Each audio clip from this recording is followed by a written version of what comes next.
तर आता सध्या खूप जास्त उन्हाळा सुरू आहे, म्हणजे टेम्परेचर एवढं डेंजर आहे की बस म्हणजे त्याचा इफेक्ट होतो, म्हणजे होतोच आपल्यावरती तरी. आणि आपल्यावर जसा इफेक्ट होतो तसंच छोट्या मुलांची स्किन तर खूपच नाजूक असते, त्यांच्यावरती खूप जास्त इफेक्ट होतो. आणि छोट्या मुलांचं कसं आहे, ते बाहेर गेल्याशिवाय बिलकुल ऐकत नाही. आणि त्यामुळे आपल्याला त्यांना काहीतरी प्रोटेक्ट करण्यासाठी प्रॉडक्ट शोधावं लागतात. आणि मग आपण शोधत असतो की आपल्याला कोणते प्रॉडक्ट चांगले भेटेल किंवा नैसर्गिक गोष्टींपासून कोणते प्रॉडक्ट बनलेले असेल त्या शोधात आपण असतो.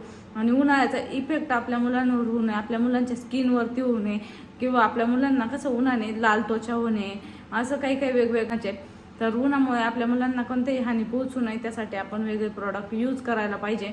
आणि मुलं बाहेर पडताना तर ते यूजच करायला पाहिजे. आणि जसं की आपल्याला माहेरी पण जायचं असतं, सुट्ट्या सुरू आहे सध्या, तर आपण मुलांना घेऊन बाहेर जातो, फिरायला जातो. त्यावेळेस आपल्या मुलांची स्किन पण खराब होऊ शकते, काळी होऊ शकते, म्हणजे काळपटपणा येऊ शकतो चेहऱ्यावरती.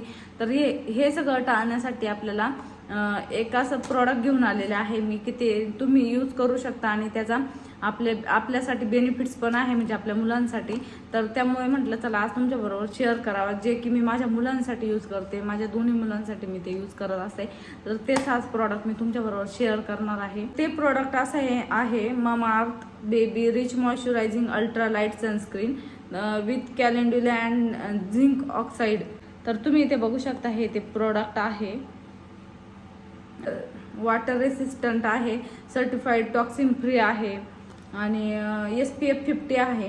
आणि हे आपल्या मुलांना उन्हापासून बचाव करतं, जे सूर्याचे किरण असतात ते त्वचेमध्ये जाण्यास वाचवतं आणि प्रोटेक्ट करतं. हे प्रॉडक्ट खूप छान आहे. हे प्रॉडक्ट मी माझ्या देवांसाठी यूज केलं आहे आणि भार्गवसाठी पण आता यूज करते. डर्मॅटॉलॉजिकली टेस्टेड आहे, मेडसेफ आहे, 0 to 10 इयर्ससाठी चालतं. आणि यामध्ये कॅलेंडुला असल्यामुळे मुलांची त्वचा खूप चांगली राहते आणि मॉइश्चर पण राहते, बिलकुल ड्राय स्किन होत नाही. तर काही काही कसे सनस्क्रीन असतात, तर हे सनस्क्रीन खूप भारी आहे. तर काही काही सनस्क्रीन असे आहे की जे लगेच त्वचेमध्ये ऑब्झर्व पण होत नाही आणि त्याचं व्हाईट दिसून येतं मुलांच्या त्वचेवरती. तर हे तसं नाही आहे.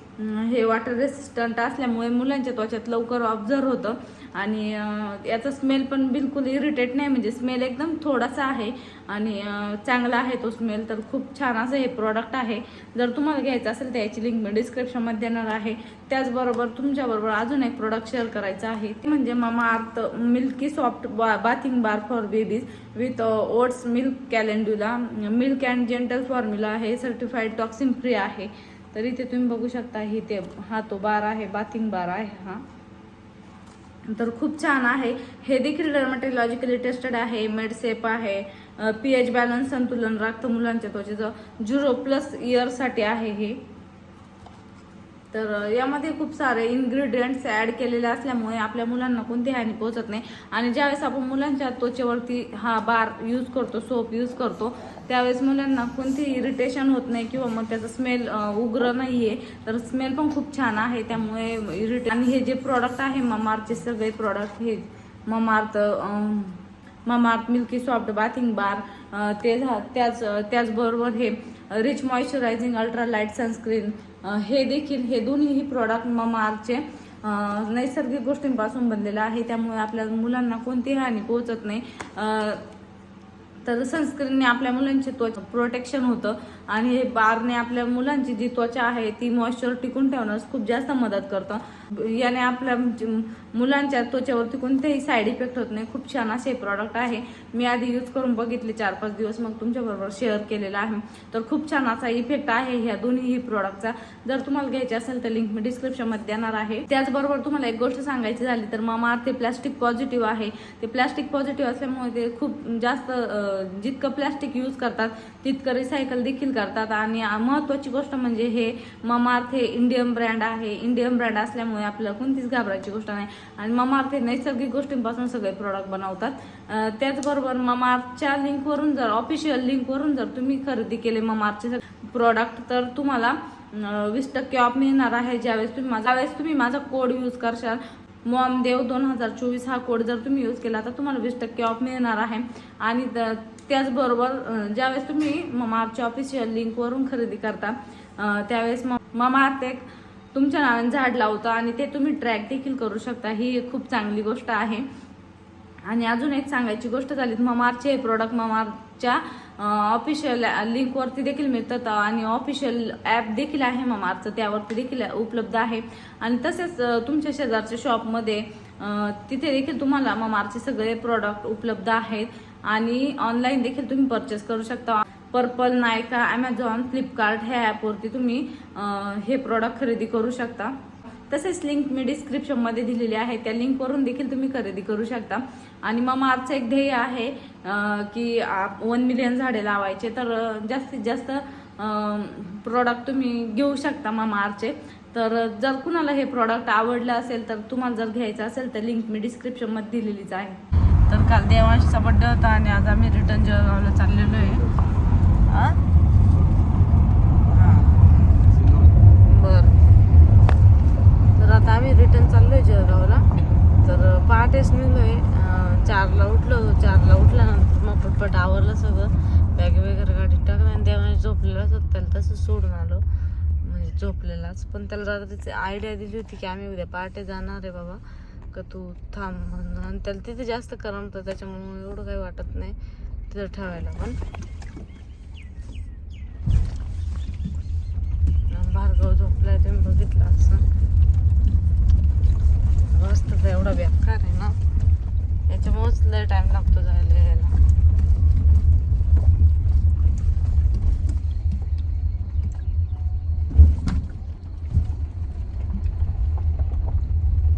तर मला एवढी झोप येते ना, कारण रात्री पण आम्हाला 1:30 वाजला तर झोपायला, सगळं आवरून. कारण हॉटेलला पण गेलो होतो आम्ही जेवण करायला, तर तिथला काही एवढं शूट काही घेतलं नाही मी. तर त्याच्यामुळे आम्हाला रात्री आम्हाला 1-1:30 झाला झोपायला. बाकीचे भरपूर करणं, म्हणजे आईने काही सामान दिले तर ते भरायचं राहिलं होतं, तर ते भरून घेतलं आणि मग निघालो आम्ही आज सकाळी पहाटेच. आणि देवांशला सोडून येताना खूप वाईट वाटलं, पहिल्यासारखंच रडू पण आलं.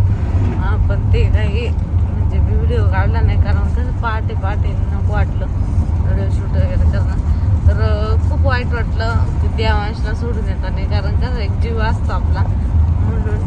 तर पण तिथं पण तो खूप सेफ आहे आणि खूप छान राहतो, एकदम व्यवस्थित.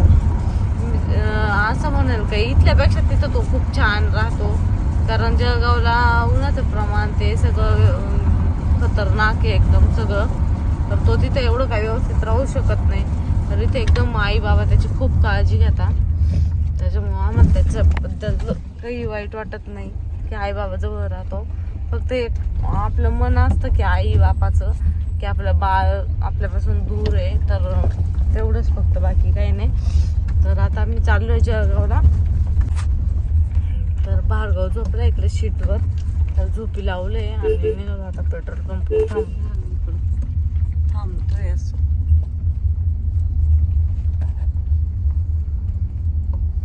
पेट्रोल वगैरे भरतील आणि निघू मग.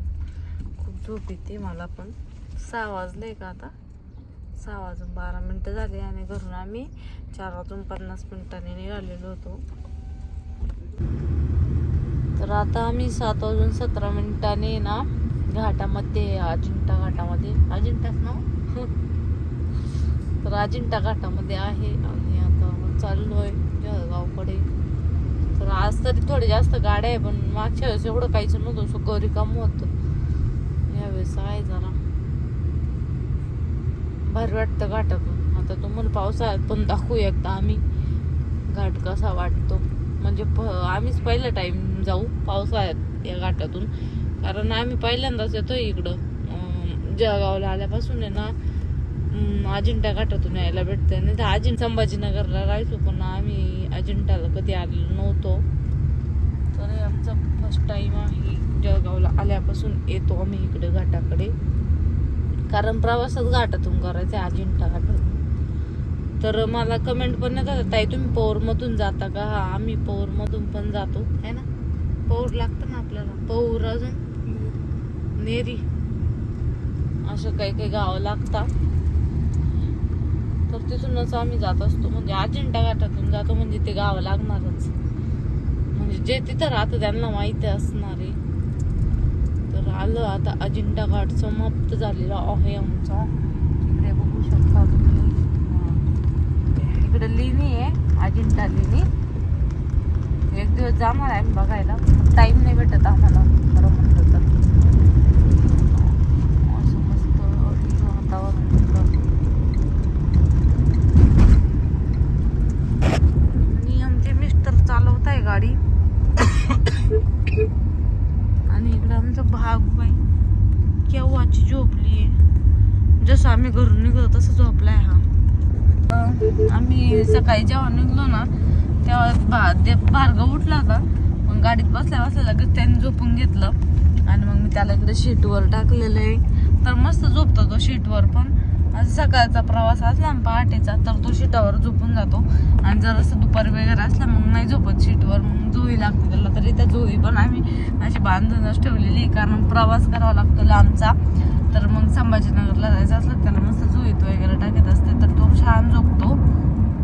आणि मग मी पण एक झोप काढली आता रस्त्याने.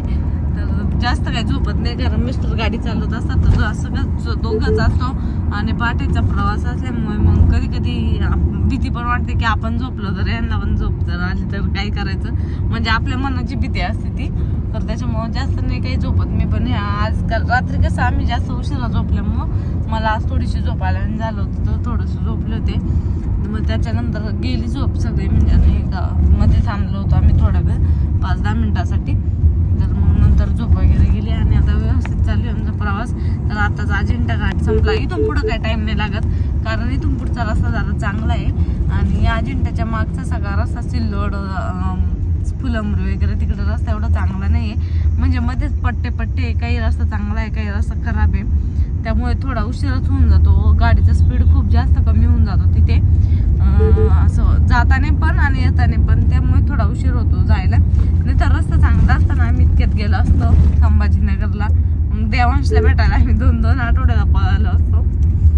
पण रस्त्यामुळेच नाही शक्य होत जास्त, कारण आणि भार्गव पण खूप छोटा आहे ना, त्याच्यामुळे प्रवास करायला पण भीतीच वाटते. कारण त्याची तब्येत लगेच बारीक होऊन जाते. तो खाण्यापिण्याकडे लक्ष नाही देत, कमी खातो. मग असं थांबून इकडं तिकडं वातावरणात बदल, परत घर वगैरे सगळं बदल. तर आता आम्ही इथे थांबलो आहे नाश्त्याला. कोणतं हॉटेल आहे? कृष्णा, गोपाल कृष्णा हॉटेलला आम्ही आता नाश्त्याला थांबलो आहे. तर नाश्ता वगैरे करू आणि मग निघू. तर भार्गव तो झोपलेला आहे आता. मी तेच खाते काहीतरी गाडीतच. हा स्टार गेले आता नाश्ता आणायला. बघू आता काय नाश्ता आणता. मला तर गाडीतच खावं लागणार आहे, कारण भार्गव झोपलाय म्हणून. मी गाडीत जास्त काही व्हिडिओ शूट करत नाही, कारण यांच्यासारखं गाणे वगैरे चालू असतात, त्यांना बोर होतं. त्याच्यामुळे ते गाणे वगैरे लावत असतं तर मग कॉपीराईट येतो व्हिडिओला. त्याच्यामुळे काढूच नाही वाटत व्हिडिओ. माझं गाडी कधी कधी गाणे बंद असले का मग मी शूट घेत असते. तर मला खूप इच्छा होती देवांशला इकडे घेऊन यायची, पण कसं आहे त्याच्या आजी बाबा पण म्हणतात तुला दोन्ही हँडल नाही होणार म्हणून. काय हो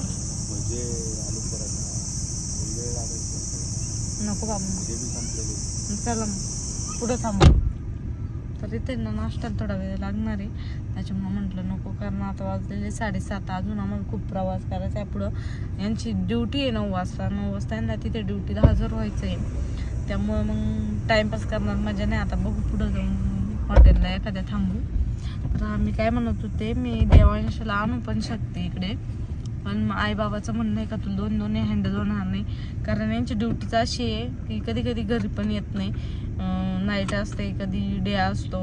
नाईट ऑफ तर नसतो सारखं ड्युटी असते. तर यांची नाईट वगैरे असल्यामुळे मग कसं मला दोन्ही मुलं हँडल होत नाही देवांशचं आणि याचं बघून. तर मग आई बाबाचं म्हणणं आहे थोड्या दिवस तो बरं आहे तिकडेच, आणि थोड्या दिवस भार्गवकडे जास्त लक्ष देतो. तो अजून बसत नाही, चालत नाही. त्याच्यामुळे त्यांचं म्हणणं असं आहे देवांश इकडेच सेफ आहे, व्यवस्थित राहीन, खाईन पिईन मस्त आई बाबाकडे. आणि आमचे बाबा त्याला खूप अभ्यास घेता, मस्तपैकी त्याचा अभ्यास घेता, फिरून आणता, सगळं व्यवस्थित त्याचं चालू आहे तिथं. तर कमेंट पण येत असतात, तर तुला एवढं वाईट वाटतं तर तू घेऊन ये, असं कर तसं कर. पण तुम्हाला माहित नाही जळगावमध्ये कसं ऊन आहे, आणि आमचा देवांश तर तुम्हाला माहितीच आहे कसा आहे. सारखा बाहेर पळतो उन्हामध्ये पळण, इकडे पळण तिकडे पळण, आणि मग आजारी पडन, आणि आजारी पडल्यावर त्याची तब्येतीवर परिणाम होईल, त्याच्यामुळे नको वाटत इकडं. तर जाऊ आता परत, चाललंय अजून पुढच्या आठवड्यात जायचं भेटायला त्याला, म्हणजे बाकीचे पण खूप काम आहे आम्हाला, त्याच्यामुळे जायचं चालू आहे. जर यांना सुट्टी भेटली तर जाऊ आम्ही, नाहीतर मग नाही जाऊ. तर चला आता मग झालं आमचा पुढचा प्रवास सुरू. इथं काही नाश्त्याला थांबलो नाही आम्ही, कारण तिथं नाश्ता संपलेला होता आणि थोडा वेळ लागणार होता तयार व्हायला. तर मग आता पुढे